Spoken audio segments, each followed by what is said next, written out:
90장 함께 찬양 드리겠습니다.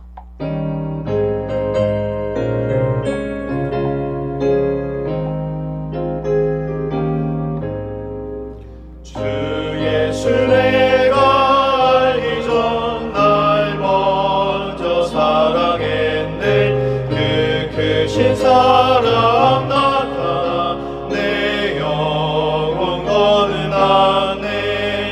주 내 맘에 늘 계시고 나 주의 안에 있어. 저 포도비유 같으니 참 좋은 나의 친구. 내 친구 대신 예수님 날 구원하시려고 그 귀한 몸을 버리사 내 죄를 대속했네. 나 주님을 늘 믿으며 그 손을 의지하고 내 몸과 마음을 바쳐서 끝까지 충성하니. 내 진실하신 친구여 그 은혜 내려주사 날 항상 보호하시고 내 방해 되옵소서. 그 풍성한 참 사랑을 위능히 끊을 소냐. 날 구원하신 예수는 참 좋은 나의 친구. 함께 기도하겠습니다. 아버지 하나님, 광복의 아침에 새로운 은혜를 우리에게 부어주시려고 우리를 불러주심을 감사합니다. 하나님, 민족의 아픔 가운데 새로운 빛을 허락해 주셔서 살 길을 환하게 열어주심을 감사합니다. 그 은혜로 여기까지 왔사오니 앞으로의 모든 미래도 주님께서 인도하시고 보호하여 주옵소서. 아버지 하나님, 우리의 삶에도 어둠 같은, 죽음 같은, 아니 죽음이었고 어둠이었던 우리의 삶에 빛을 주셔서 예수 그리스도를 믿어 구원받는 은혜 주심을 감사합니다. 우리가 날마다 빛에 거하는 존재로 살아감을 깨닫게 하여 주시고 늘 빛된 존재로 또한 살아가서 하나님께 영광 돌리는 귀한 삶이 될 수 있도록 인도하여 주옵소서. 지금도 세상 곳곳에 어둠이 있습니다. 죄악이 있습니다. 그곳에 정말 예수 그리스도께서 주신 우리의 빛을 환하게 비침으로 세상의 빛으로 살아가서 그들이 하나님을 바라보며 예수 그리스도 앞으로 나아올 수 있는 귀한 도구로 우리를 사용하여 주옵소서. 오늘도 겸손하게 하나님의 말씀 앞으로 나갑니다. 하나님, 오늘도 말씀 가운데 하나님의 음성을 듣게 하시고 말씀 가운데 역사하시는 살아계시는 하나님을 배우는 은혜를 허락하여 주옵소서. 감사드리며 예수 그리스도 이름으로 기도하옵나이다. 아멘. 오늘 함께 통독할 말씀은 열왕기상 15장입니다. 느바세 아들 여로보암 왕 18째 해에 아비암이 유다 왕이 되고 예루살렘에서 3년 동안 다스리니라. 그의 어머니의 이름은 마아가요 아비살롬의 딸이더라. 아비암이 그의 아버지가 이미 행한 모든 죄를 행하고 그의 마음이 그의 조상 다윗의 마음과 같지 아니하여 그의 하나님 여호와 앞에 온전하지 못하였으나 그의 하나님 여호와께서 다윗을 위하여 예루살렘에서 그에게 등불을 주시되 그의 아들을 세워 뒤를 잇게 하사 예루살렘을 견고하게 하셨으니 이는 다윗이 햇사람 우리아의 일 외에는 평생에 여호와 보시기에 정직하게 행하고 자기에게 명령하신 모든 일을 어기지 아니하였습니다. 르호보암과 여로보암 사이에 사는 날 동안 전쟁이 있었더니 아비암과 여로보암 사이에도 전쟁이 있으니라. 아비암의 남은 사적과 그 행한 모든 일은 유다 왕 역대 지략에 기록되지 아니하였느냐. 아비암이 그의 조상들과 함께 사니 다윗 성에 장사되고 그 아들 아사가 대신하여 왕이 되니라. 이스라엘의 여로보암 왕 제20년에 아사가 유다 왕이 되어 예루살렘에서 41년 동안 다스리니라. 그의 어머니 이름은 마아가라 아비살롬의 딸이더라. 아사가 그의 조상 다윗같이 여호와 보시기에 정직하게 행하여 남색하는 자를 그 땅에서 쫓아내고 그의 조상들이 지은 모든 우상을 없애고 또 그의 어머니 마아가가 혐오스러운 아세라상을 만들었으므로 태후의 위를 폐하고 그 우상을 찍어 그들은 시냇가에서 불살랐으나 다만 산당은 없애지 아니하니라. 그러나 아사의 마음이 일평생 여호와 앞에 온전하였으며 그가 그의 아버지가 성별한 것과 자기가 성별한 것을 여호와의 성전에 받들어 드렸으니 곧 은거와 금과 그릇들이더라. 아사와 이스라엘의 왕 바하사 사이에 일생 동안 전쟁이 있으니라. 이스라엘의 왕 바하사가 유다를 치러 올라와서 라마를 건축하여 사람을 유다 왕 아사와 왕래하지 못하게 하려 한지라. 아사가 여호와의 성전 곳간과 왕궁 곳간에 남은 은금을 모두 가져다가 그 신하의 손에 넘겨 다메섹에 거주하고 있는 아람의 왕 헤시온의 손자 다브림몬의 아들 베나닷에게 보내며 이르되 나와 당신 사이에 약조가 있고 내 아버지와 당신의 아버지 사이에도 있었느니라. 내가 당신에게 은금 예물을 보냈으니 와서 이스라엘의 왕 바하사와 세운 약조를 깨뜨려서 그가 나를 떠나게 하라 하매 베나닷이 아사 왕의 말을 듣고 그의 군대 지휘관들을 보내 이스라엘 성읍들을 채도해 이온과 단과 아벨 벤 마가와 긴네렛 온 땅과 납달리 온 땅을 쳤더니 바하사가 듣고 라마를 건축하는 일을 중단하고 디르사에 거주하니라. 이 아사 왕이 온 유다의 명령을 내려 한 사람도 모면하지 못하게 하여 바하사가 라마를 건축하던 돌과 제목을 가져오게 하고 그것으로 베냐민의 게바와 미스바를 건축하였더라. 아사의 남은 사족과 모든 권세와 그의 행한 모든 일과 성읍을 건축한 일이 유다 왕 역대 지략에 기록되지 아니하였느냐. 그러나 그는 늙음하게 발에 병이 들었더라. 아사가 그의 조상들과 함께 잠에 그의 조상들과 함께 그의 조상 다윗의 성읍에 장사되고 그의 아들 여호사밧이 대신하여 왕이 되니라. 유다의 아사 왕 둘째 해에 여로보암의 아들 나답이 이스라엘 왕이 되어 2년 동안 이스라엘을 다스리니라. 그가 여호와 보시기에 악을 행하되 그의 아버지의 길로 행하며 그가 이스라엘에게 범하게 한 그 죄 중에 행한지라. 이에 이사갈 족속 아히야의 아들 바하사가 그를 모반하여 블레셋 사람에게 속한 깁부돈에서 그를 죽였으니 이는 나답과 온 이스라엘이 깁부돈을 애워싸고 있었음이더라. 유다의 아사 왕 셋째 해에 바하사가 나답을 죽이고 대신하여 왕이 되고 왕이 될 때에 여로보암의 온 집을 쳐서 생명 있는 자를 한 사람도 남기지 아니하고 다 멸하였는데 여호와께서 그의 종 실로 사람 아히야를 통하여 하신 말씀과 같이 되었으니 이는 여로보암이 범죄하고 또 이스라엘에게 범하게 한 죄로 말미암음이며 또 그가 이스라엘의 하나님 여호와를 노엽게 한 일 때문이었더라. 나답의 남은 사적과 행한 모든 일은 이스라엘 왕 역대 지략에 기록되지 아니하였느냐. 아사와 이스라엘의 바하사 왕 사이에 일생 동안 전쟁이 있으니라. 유다의 아사 왕 셋째 해에 아히야의 아들 바하사가 디르사에서 모든 이스라엘의 왕이 되어 24년 동안 다스리니라. 바하사가 여호와 보시기에 악을 행하되 여로보암의 길로 행하며 그가 이스라엘에게 범하게 한 그 죄 중에 행하였더라. 아멘. 하나님의 평가 기준이라는 제목으로 말씀을 전하겠습니다. 계속해서 열왕기서를 읽고 있는데요.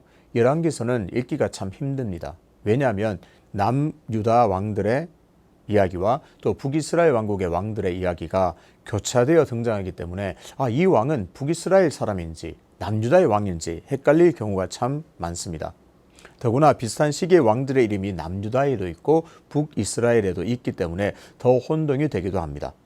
그렇다면 왜 저자는 이렇게 남유다 왕국과 북이스라엘을 따로 정리하지 않고 지그재그식으로 교차하면서 기록했을까요? 남유다 왕들은 이렇습니다. 기록한 다음에 북이스라엘 왕들은 이렇습니다. 하면 좋을 것 같은데 왜 이렇게 지그재그로 기록을 해놓았을까요? 이것은 남유다와 북이스라엘은 동일한 민족임을 강조하기 위해서 그렇습니다. 지금 비록 안타깝게 남유다와 북이스라엘로 나누어져 있지만 이스라엘은 원래 한 민족입니다. 그것을 강조하기 위해서 그렇습니다. 또 이 두 왕국은 하나님께서 택하신 하나의 민족임을 일깨우기 위해서 그렇습니다. 그리고 무엇보다 남과 북이 속히 통일되어서 다시 하나의 민족, 하나의 나라가 되기를 열망하는 그 열망이 담겨져 있기 때문에 그렇습니다. 이렇게 남과 북의 왕들의 이야기가 열왕기서에 계속 펼쳐집니다. 그래서 남과 북의 왕들은 피할 수 없이 평가를 받게 됩니다. 하나님이 어떻게 평가하시는지 그 평가를 피할 길이 없습니다. 성경의 저자의 평가는 곧 하나님의 평가로 봐도 무방합니다. 채점을 할 때는 답안지를 근거로 합니다. 어떤 기준을 가지고 이 사람은 이 기준에 부합했구나, 잘했구나. 이 기준에 미달했기 때문에, 이 기준에 맞지 않기 때문에 이 사람은 성격이 나쁘다. 그렇게 할 수밖에 없습니다. 당연히 남과 북의 왕들은 어떤 채점 기준을 근거로 평가를 받게 됩니다. 그리고 그 성적은 항상 두 개로 나뉩니다. 다윗의 길로 행했다고 하는 좋은 평가가 있고 여로보암의 죄를 따랐다거나 또는 여로보암의 길로 행했다는 악평을 하게 됩니다. 그러니까 왕들은 성적표가 두 개가 있습니다. 좋은 성적표가 있고 나쁜 성적표가 있는데 좋은 성적의 평가는 항상 다윗의 길로 행하였다 하면서 좋은 평가를 내립니다. 그리고 나쁜 평가는 여로보암의 길로 행했다고 하면서 나쁘게 평가를 하게 됩니다.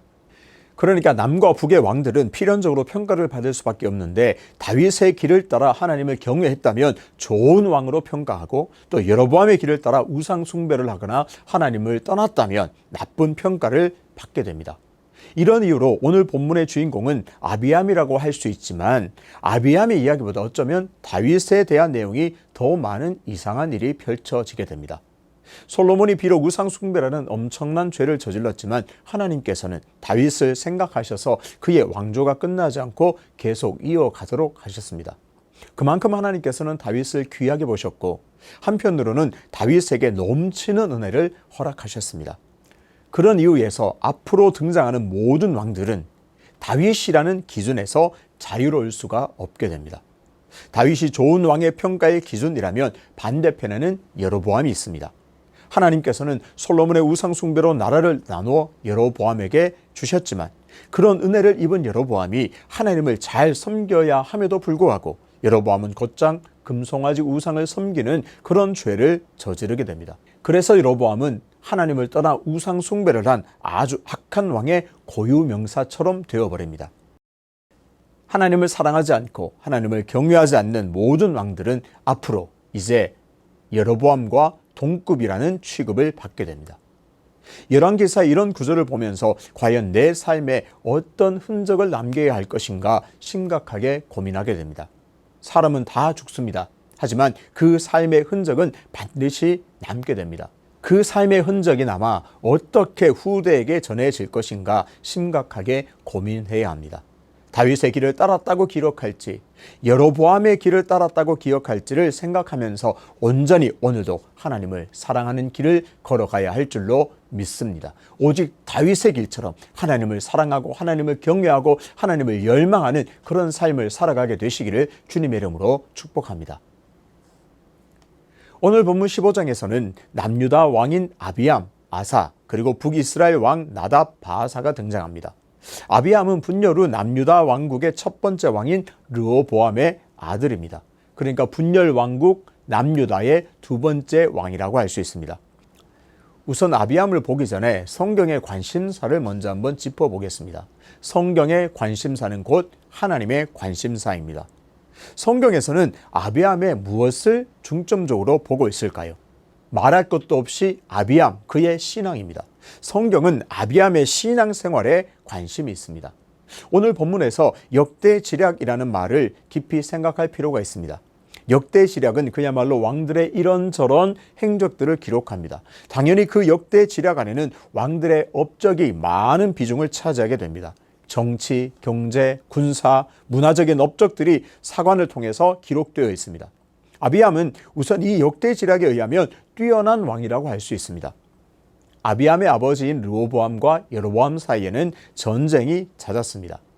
아비암 때에도 여로보암과 전쟁을 했습니다. 7절을 보겠습니다. 아비암과 여로보암 사이에도 전쟁이 있으니라. 아비암의 남은 사적과 그 행한 모든 일은 유다왕 역대지략에 기록되지 아니하였느냐. 오늘 본문에서는 전쟁이 있었다 이렇게만 기록하고 있지만 역대하 13장에는 이 전쟁을 상세하게 다루고 있습니다. 이 전쟁에서 아비암이 큰 승리를 거두게 됩니다. 그 결과 남유다 영토를 많이 빼앗게 됩니다. 르호보암이 여로보암에게 빼앗겼던 땅의 일부를 찾아서 회복하게 됩니다. 당연히 전쟁에서 이겼으니 노략물을 많이 취했을 것입니다. 어떤가요? 군사적으로 상당한 성과를 이루어냈습니다. 군사적으로 성과를 얻은 왕은 왕권이 강력해지는 것은 당연합니다. 백성들은 그를 찬송했고 백성들은 그를 칭송해서 했고 또 따랐을 겁니다. 요즘으로 말하면 왕에 대한 여론이 상당히 좋아졌습니다. 여론이 아주 좋았습니다. 한마디로 인기가 좋았겠죠. 다시 역대지략을 주목해 봅시다. 이런 아비암을 역대지략은 어떻게 기록할까요? 당연히 좋은 왕으로 평가할 겁니다. 여로보암과 전쟁을 했는데 큰 승리를 거두었습니다. 이런 땅을 회복하고 다시 찾았습니다. 아주 뛰어난 왕이지요. 역대지략에서는 이 아비암을 좋은 왕, 정말 뛰어난 왕으로 평가할 겁니다. 전쟁에서 승리하고 영토를 회복하고 사람 살이를 좋게 했다. 큰 성과를 남긴 왕이라고 할 수 있습니다. 하지만 성경의 평가는 어떨까요? 아니, 하나님께서 아비암을 어떻게 평가하실까요? 오늘 본문을 읽다 보면 그의 부모가 누군지 기본 정보만 제공한 후에 곧장 그를 악평합니다. 그의 어머니는 누구다? 르호보암의 아들인데 그의 어머니는 누군데? 그리고는 곧장 그에 대한 평가를 내놓습니다. 일반적인 흐름이라면 그의 아버지가 누구며 어머니가 누군데 그는 이런 일은 했다. 또 이런 일은 잘한 것 같고 이런 일은 못한 것 같다라고 하는 방식으로 기록합니다. 그래서 종합적으로 평가했을 때 이 사람은 이렇게 평가할 수 있다라고 하는 것이 자연스러운 흐름이라고 할 수 있죠. 그런데 성경은 무지막지할 정도로 곧장 평가를 내립니다. 그의 아버지는 누구며 어머니는 누군데 그러나 그는 이렇다 곧장 평가를 내립니다. 3절을 보겠습니다. 아비암이 그의 아버지가 이미 행한 모든 죄를 행하고 그의 마음이 그의 조상 다윗의 마음과 같지 아니하여 그의 하나님 여호와 앞에 온전하지 못하였으나. 아비암에 대한 평가는 이렇습니다. 첫 번째, 아버지 르호보암의 죄를 그대로 이어받아 행했다. 두 번째는요, 그의 마음이 조상 다윗의 마음과 같지 않았다. 세 번째, 하나님 앞에서 온전하지 못했다. 그렇다면 아비암이 따른 그의 아버지 르호보암의 죄는 도대체 무엇일까요? 앞장 14장 23절 24절에 잘 나와 있습니다. 이는 그들도 산 위에와 모든 푸른 나무 아래에 산당과 우상과 아세라상을 세웠습니다. 그 땅에 또 남색하는 자가 있었고 여호와께서 이스라엘 자손 앞에서 쫓아내신 국민의 모든 가증한 일을 무리가 본받아 행하였더라. 푸른 나무라고 하는 것은 우상 숭배를 했던 고유명사 같은 곳입니다. 하나님을 섬기지 않고 그 푸른 나무 아래에서 우상을 섬겼습니다. 참 가증한 일을 행했습니다. 무엇보다 24절을 보면 르호보암은 하나님께서 이스라엘 앞에서 쫓아낸 가나안의 가증한 일을 본받아 행했다고 고발합니다. 참 심각한 죄입니다. 하나님께서는 이스라엘에게 가나안 땅을 약속의 땅이요 기업으로 주셨습니다. 그렇지만 동시에 그 땅 백성으로 말미암아 그 땅이 토해낸다고 분명히 심판하신다는 내용도 설명하셨습니다.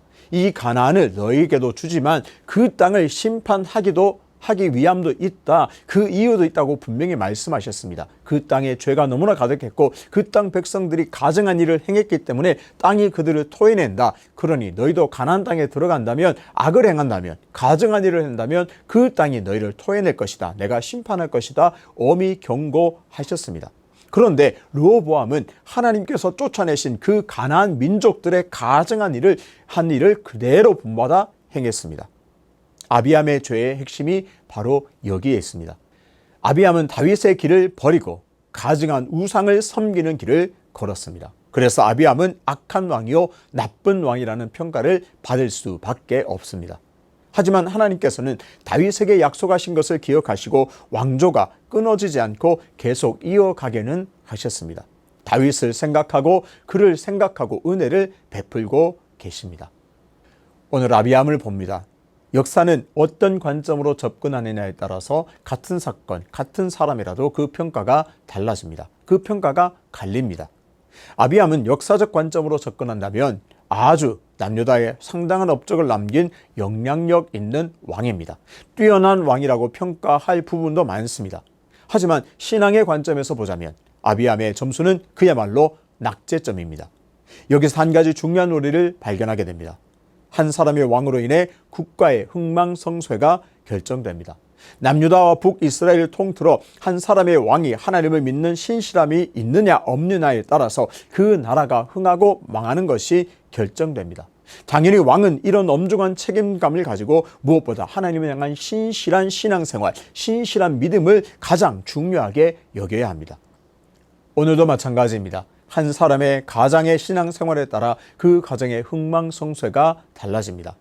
그러니 가장은 스스로 자신의 신앙을 돌아보고 신실하게 경건에 힘써야 하고 또 가족들은 그 가장을 위해서 부지런히 기도해야 합니다.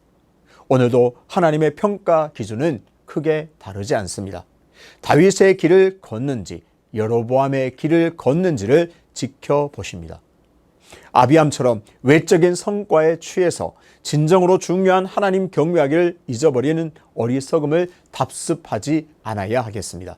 오직 하나님을 신실하게 믿는 신앙을 가장 귀하게 여김으로 오늘도 다윗의 길을 걸어가시기를 주님의 이름으로 축복합니다.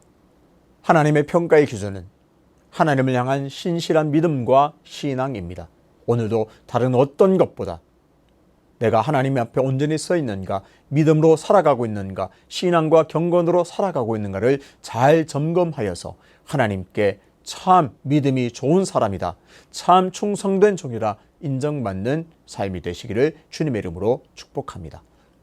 아버지 하나님, 우리는 외적인 성공에 집착할 때가 많습니다. 성과, 업적, 인기, 여러 가지 모든 외적인 부분에 우리가 마음을 쏟을 때가 참 많습니다. 그런데 오늘 아비암을 통해서 하나님의 평가 기준은 진정한 그의 신앙임을 깨닫게 하심을 감사합니다. 무엇보다 하나님 경외하기를 우리 삶의 최우선의 과제로 세우면서 하나님을 사랑하고 하나님을 경외하는 것을 가장 귀한 것으로 여겨서 다른 모든 것도 삶의 우선순위가 정리되는 은혜를 허락하여 주옵소서. 그래서 그 어떤 평가 기준이 아닌 하나님 사랑하고 하나님 경외하는 그 평가 기준에 의해서 우리가 충성된 종이요 믿음이 좋으며 참 귀한 사람이라는 평가를 받는 복된 길을 걸어갈 수 있도록 인도하여 주옵소서. 오늘도 다윗이 걸어갔던 그 길을 걸어가서 다윗처럼 하나님 앞에 인정받는 복된 삶이 되게 하여 주옵소서. 연하여 주님 가르치신 기도로 기도하오니 하늘에 계신 우리 아버지, 아버지의 이름을 거룩하게 하시며 아버지의 나라가 오게 하시며 아버지의 뜻이 하늘에서와 같이 땅에서도 이루어지게 하소서. 오늘 우리에게 일용할 양식을 주시고 우리가 우리에게 잘못한 사람을 용서해 준 것 같이 우리 죄를 용서해 주시고 우리를 시험에 빠지지 않게 하시고 악에서 구하소서. 나라와 권능과 영광이 영원히 아버지의 것입니다. 아멘.